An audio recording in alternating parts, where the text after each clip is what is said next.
जिम्मेदार कौन? कई सवाल खड़े थे। स्टेशन पर भगदड़ मची दिल्ली में और अब तक 18 लोगों की मौत हो चुकी है।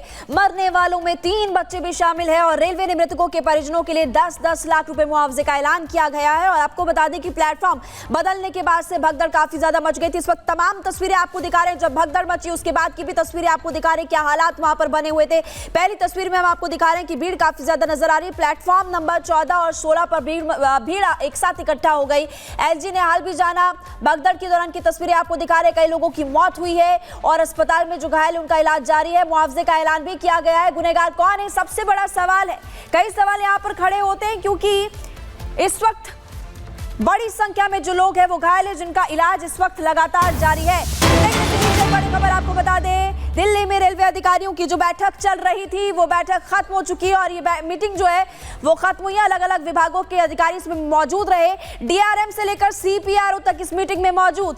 उत्तर रेलवे मंडल ऑफिस में मीटिंग हो रही थी और ये मीटिंग अब खत्म हो चुकी है, जिसमें कि रेलवे के कई बड़े अधिकारी मौजूद थे। ये पता लगाया जाएगा कि लापरवाही किसकी, कंट्रोल रूम क्यों नहीं बना, कोई बड़ा अधिकारी मौके पर मौजूद क्यों नहीं था। डीआरएम, सीपीआरओ, आरपीएफ अधिकारी मौजूद थे इस मीटिंग में।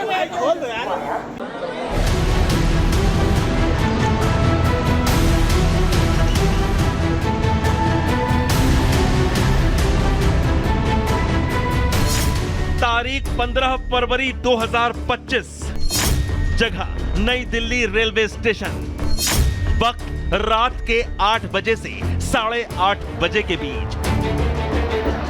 राजधानी दिल्ली में बीती रात जो दर्दनाक हादसा हुआ उसने देश भर के लोगों को झकझोर कर रख दिया।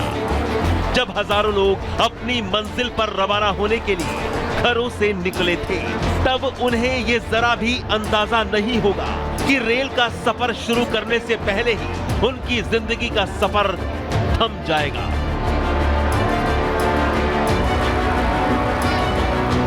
इस हादसे को लेकर जब रिपब्लिक भारत ने रेलवे विभाग के सीपीआरओ से बात की तो उन्होंने बताया कि शनिवार रात करीब 8:30 बजे अचानक भारी भीड़ आने से हालात बेकाबू हो गए। कितने बजे की बात है और प्लेटफॉर्म क्या है? मैडम 14 नंबर प्लेटफॉर्म के 14:15 के आसपास की बात है। प्लेटफॉर्म नंबर 14:15 जी। और टाइमिंग? रात लगभग 8 बजे की बात है। अचानक से अनप्रेसिडेंटेड रश आया, अनप्रेसिडेंटेड। जी sir. We can not even imagine. जी ठीक है जी। और ऐसी स्थिति में ट्रेन ऑन डिमांड तुरंत हम लोग चलाते हैं। 4 ट्रेन ऑन डिमांड चला भी दी हम लोगों ने। जी सर। तो उसी दौरान कुछ जो है धक्का मुक्की ऐसा कुछ इस तरह का अनयूजुअल इवेंट हुआ। तो सुना आपने।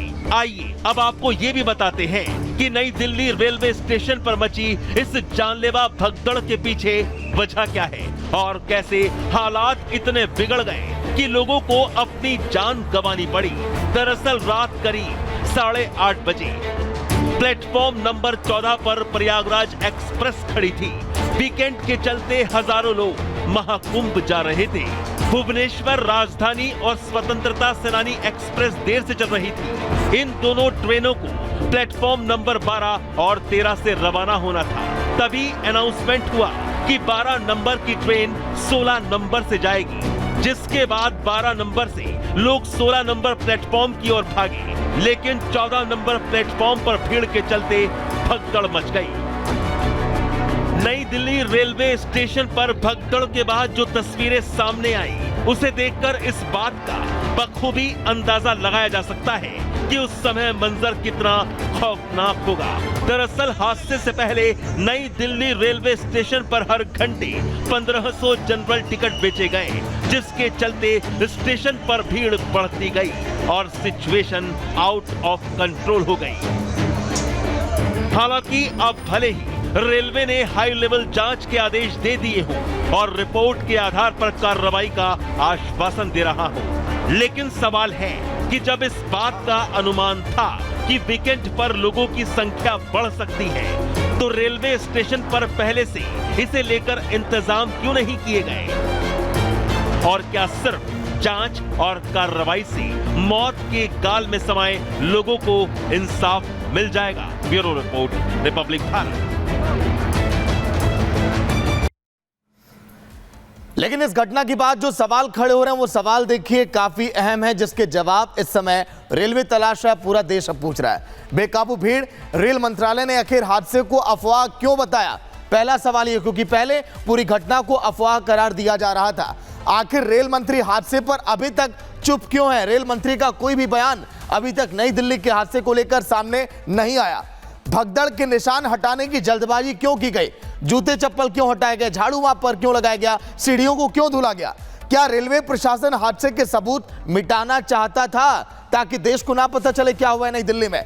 नई दिल्ली रेलवे स्टेशन पर आखिर भगदड़ का जिम्मेदार कौन है, जिसके लिए टीमों का गठन किया गया, पता लगाया जाएगा। भीड़ को समय पर नियंत्रित आखिर क्यों नहीं किया गया जब वहां पर हजारों की भीड़ वहां पर इकट्ठी हो गई? प्लेटफॉर्म पर क्षमता से ज्यादा यात्री कैसे पहुंच गए? क्योंकि जबरदस्ती वहां पर देखिए टिकटों की बिक्री की गई। क्या रेलवे और पुलिस को भीड़ का अंदाजा नहीं था कि यहां पर ऐसे हालात पैदा हो सकते हैं? स्टेशन पर सारी व्यवस्था आखिर ठप कैसे पड़ गई? नई दिल्ली दुनिया के बेहतरीन रेलवे स्टेशन में से एक, प्रयागराज हादसे से आखिर सबक क्यों नहीं लिया गया? यहां पर क्राउड मैनेजमेंट आखिर बेहतर क्यों नहीं किया गया?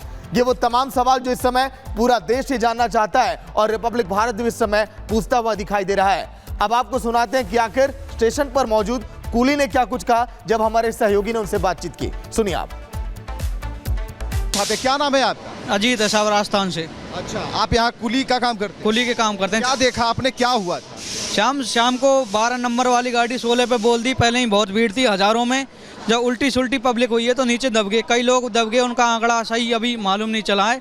कम से कम 40 बंदे तो घायल हैं, 40-50 और 20-25 लोग खत्म हो चुके हैं। तो अनाउंसमेंट जो हुई उसमें क्या बताया गया? अनाउंसमेंट में तो कुछ भी नहीं बताया गया। पहले 12 नंबर की गाड़ी बोला कि 12 पे लगेगी, फिर लगने को आई गाड़ी जब 16 पे बोल दी उल्टी, इसलिए ऊपर नीचे पब्लिक होगी। 16-12 पहले खचाखच भरा हुआ था, कम से कम ज़्यादा नहीं तो 30-40 हज़ार लोग थे। और पूरी भीड़ में बच्चे। पुलिस कितनी थी? पुलिस कम थी, प्रशासन थोड़ा कम था। कितनी संख्या होगी? मुश्किल से 50 बंदे होंगे। 50 बंदे और 4000 लोगों को मैनेज कर रहे थे।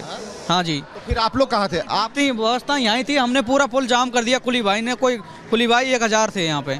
1000? हाँ, इधर बंद कर दिया पूरा पुल। बाहर की पब्लिक बाहर रखी, उठा के ले गए लाशों के कहीं को। हमें ये बताइए कि आप लोग कहाँ थे? हम यहीं थे 15 नंबर पे।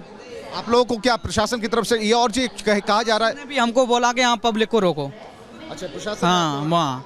ये बताइए कि ये जो रस्सा बांधा हुआ, ये रस्सा कब बांधा गया? ये रस्सा शाम को ही बांधा गया है। ये तो लेकिन तो कह तो रहे हैं कि रात को 11 बजे बांधा गया। हाँ, तो शाम को ही बांधा गया है। मतलब जिस समय घटना घटी उस समय नहीं था ये? उस समय नहीं था, यानी कोई व्यवस्था नहीं? कोई व्यवस्था नहीं। 16 नंबर पे रस्सी थी बस एक, और पूरी पटरियों पे पब्लिक खड़ी थी। बैठने कोई व्यवस्था नहीं थी, खड़ी न रहने कोई बिल्कुल कोई व्यवस्था नहीं थी। कुछ अंदाजा है जो बच्चे थे, क्योंकि कहा गया कि जो सीढ़ियों से भीड़ आ रही थी उसके नीचे सब लोग दबते चले? दबते चल, बच्चे बहुत दबे, कम से कम 10-15 बच्चे दब गए। हमारी आंखों देखा हुआ हाल है ये तो बिल्कुल।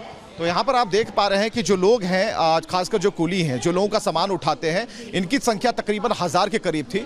और 1000 कुलियों को प्रशासन की तरफ से ये भी कहा गया था कि भाई आप वहाँ से भीड़ को हटाइए। यानी कि जो काम प्रशासन को करना था वो इन कुलियों को बताया गया कि आप हमारी मदद कीजिए। इन्होंने मदद की, लेकिन जो आंकड़े ये बता रहे हैं कि भाई यहाँ महिलाएं और बच्चों का बुरा हाल था, व्यवस्थाएं बिल्कुल नहीं थी। और 40-50 हज़ार लोग अगर यहाँ जुट जाएंगे, जो ये कह रहे हैं, उस हिसाब से 50 पुलिस वाले क्या कर लेंगे? और ऐसे में जब व्यवस्थाएं नहीं थी, रस्से का इंतजाम नहीं था, उन्हें रोकने वाला कोई नहीं था, भीड़ को नियंत्रित करने के लिए जो क्राउड मैनेजमेंट होना चाहिए उसकी कोई रणनीति नहीं थी, तब घटनाएं होंगी। और जो घटना घटी वो बहुत दुखद है। और हम चाहते हैं कि जो भी कैजुअलिटी के आंकड़े हैं वो ज़्यादा ना बढ़ें, जो नंबर्स आए हैं वो वहीं रुक जाए। रिपब्लिक भारत बस यही चाहता है। विवेक, रिपब्लिक भारत से।